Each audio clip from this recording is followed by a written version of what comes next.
สวัสดีครับคุณผู้ชมฮะพบกับผมเท็ดดี้และรายการ zadchannel ครับภาพที่คุณผู้ชมเห็นอยู่ตอนนี้ฮะถ่ายด้วยกล้อง Action Cam Gopro 8 ครับผมจะมาทำการรีวิวทดสอบระบบกันสั่นของเขาให้คุณผู้ชมดูฮะโดยการถือ2มือและถือ1มือครับและโดยการถ่ายในมุมมองแบบวายปกติที่50เฟรมเรทกับการใช้ Hypersmooth 2.0 ของ Gopro 8 ครับเราจะให้คุณผู้ชมได้เปรียบเทียบด้วยตัวเองโดยการใช้มือเปล่าถือไม่ได้ใช้ไม้กันสั่นครับไม่ได้ใช้ไม้อะไรเลยถือด้วยมือเปล่าๆให้คุณผู้ชมได้ดูด้วยตัวเองครับว่า Hypersmooth 2 นะครับทำงานได้เป็นอย่างไรบ้างครับไปดูกันดีกว่าครับ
One, two, three, come on!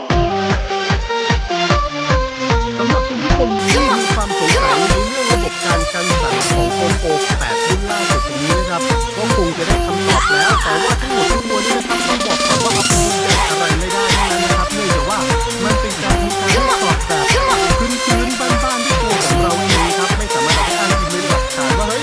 คนนั้นงานแบบนี้ดีกว่าแบบนี้ดีกว่านะฮะเราเป็นเพียงแค่ดูคร่าวๆว่าในกรณีที่เราใช้มือถือในกรณีที่เราใช้มือเปล่าถือนะครับแล้วเดินไปเดินมาน่ะได้ภาพเป็นแบบไหนครับคิดว่าคุณผู้ชมคงได้ข้อมูลพอสมควรแล้วครับและสำหรับวันนี้อย่าลืมกดติดตามกด Subscribe zadchannel ของเราครับพบกับสาระดีๆจากเราได้ทุกวันสวัสดีครับ